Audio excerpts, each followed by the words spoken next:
Good morning, children. Welcome to the class. Since in the first chapter, Building with Bricks, we are going to deal with patterns, let's refresh our knowledge on patterns. What is a pattern? A pattern is a group of objects or numbers which get repeated in a predetermined or in a special manner. So, the patterns have a continuation. They'll continue in the same manner as already been presented. Patterns can be formed by objects, numbers, shapes and letters of the alphabet. Next is about types of patterns. There are continuing pattern, symmetrical pattern, growing pattern, shrinking pattern, etc. This is an example for continuing pattern since the items get repeated in a certain interval. This is a symmetrical pattern which is done with symmetrical shapes or mirror halves. Growing and shrinking pattern usually go with numbers. When the value of numbers get increased, it is growing pattern, and when it is decreased, the pattern is shrinking pattern. In the case of shapes, growing or shrinking happen in the case of their size. The size of the shapes gets increased in the case of growing pattern and the size gets decreased in the case of shrinking pattern. In this chapter, we are going to learn about varieties of brick patterns. Brick patterns given in the textbook. This is a brick. If you are given some bricks, in how many ways could you arrange them? 5, 6, 20. Children, is it possible for us to make 2000 varieties of brick patterns? We can't, right? But it was possible by the masons who made the old tomb of Murshid Quli Khan around 300 years ago.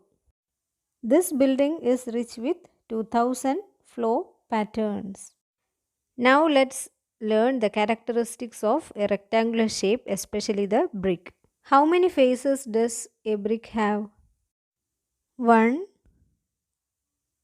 2, 3, 4, 5 and 6. So a brick has 6 faces. Next, how many edges does a brick have? 1, 2, 3, 4, 5, 6, 7, 8, 9, 10, 11, 12. Thus, a brick has 12 edges. Next is about the corners of a brick.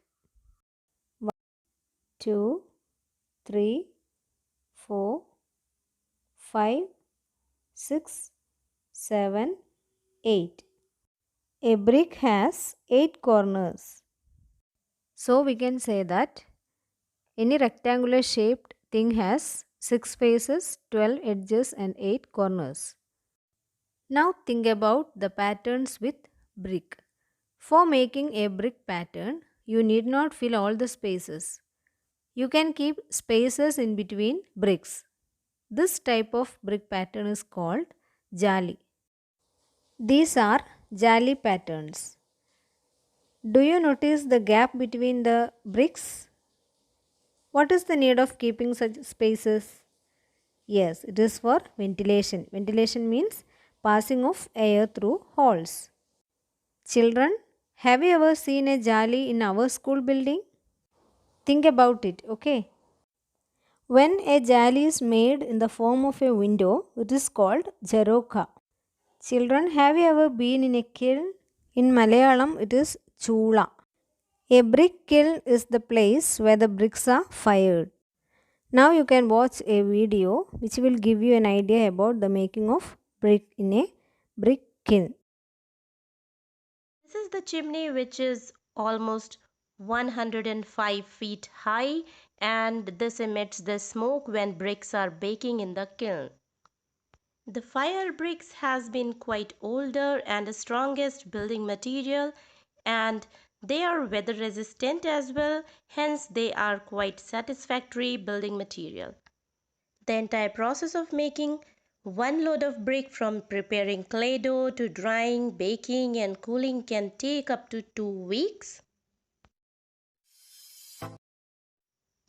Now let's start with the process. First of all, soil pods are broken and made fine manually. Then they are mixed with water to prepare the clay dough.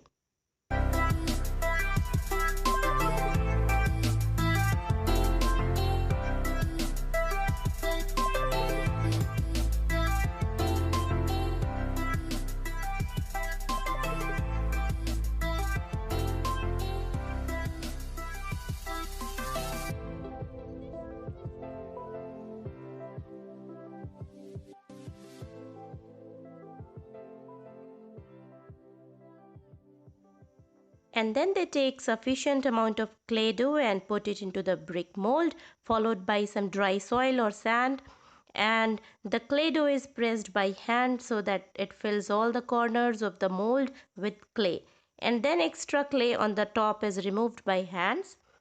Then they put it gently on the ground and lift up the mold and repeat the process.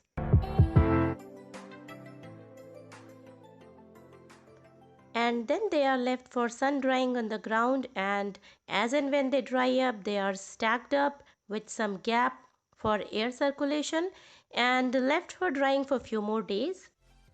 When the bricks are ready for baking in the kiln, it is transported near the kiln and they are arranged properly and all together. Later they are covered with sand from top and sides to form a chamber. They are then slowly baked on high temperature. And this is the coal which is used for baking bricks in the kiln. And the coal is added from the top into the kiln for baking bricks. Baking of bricks should be done properly to get good quality bricks, and the ideal temperature is between 900 degrees Celsius to 1100 degrees Celsius. If they are baked beyond this limit, they will be brittle and easy to break, while if they are baked under the limit, they will be susceptible to absorb moisture. Now when the baked bricks cool down and the sand wall from the side is opened to take out the ready bricks. Now the ready baked bricks are of three types. First is less baked, which are not properly baked and they are not very good quality and are susceptible to absorb moisture from atmosphere. The second quality is well baked bricks. These are properly baked bricks from all the sides. And third is broken bricks. These are the damaged quality of bricks. The entire process of making one load of brick from preparing clay dough to drying, baking and cooling can take. These are all for today's class. We can meet in the next class. Bye.